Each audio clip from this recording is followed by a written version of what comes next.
صلواتكم.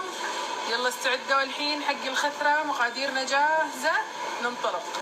اليوم إن شاء الله راح أسوي الخثرة فيليه الهامور. فهذه عندي هني قطعة فيليه هامور، سمنة، طماط، شبنت، كزبرة، معجون طماط، بصل، بهار مشكل وثوم. والحين ننطلق. الحين بالجدر حطيت كوب سمن نباتي وحطيت كوب بصل وأقلبهم يمين. بعد راح أحتاج هني شوية لومي مطحون، وإذا تبون زيادة حموضة نحط صبار. الحين ضفت حق البصل الفيليه الهامور وضفت له ملعقة طعام بهار مشكل وأقلبهم. وطبعا راح نحتاج شيلة عيش. غسلت العيش، نقعته ومخليته على جنب.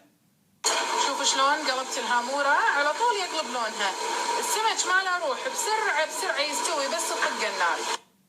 الحين ضفت كوبين شبنت، كوبين كزبرة، وراح اقلبهم يميع واحمسهم عدل مع الهامور والبصل مالته. الحين بعد حطيت ملعقة طعام ثوم، وحطيت نص ملعقة طعام لومي اسود مطحون واقلبهم.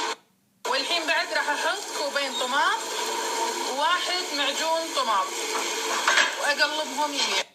بين الطماط ومعجون الطماط ونقلب ونحمس واحط لوميتين واحط علبين فلفل اخضر حار. طبعا الفلفل الاخضر الحار مع اللومي راح اخليهم بالحمسه، بعدين ارفعهم على جنب لمن اضرب الخثره.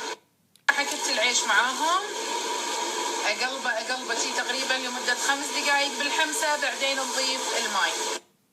نقلب مقاديرنا عدل مدل. شوفوا شلون صار الشكل معاي هني. طبعا الهامور راح يتفتت وما عليه، اتس اوكي، انا ابي يكون مفتت. الحين راح اضيف تقريبا لتر ماي، وبعدين ازود على حسب الكثافه اللي تبونها. عفوا ضفت لتر ونص ماي، مو لتر ماي، لتر كان وايد شويه، فعدلوا المعلومه، لتر ونص ماي.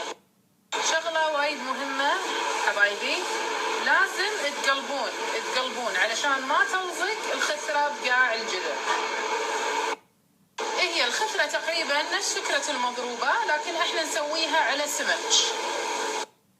شوفوا ما زلنا قاعدين نقلب والماي قاعد يخف، وبعد نبي نحركها اكثر واكثر. راح اضيف الحين بعد نص لتر ماي.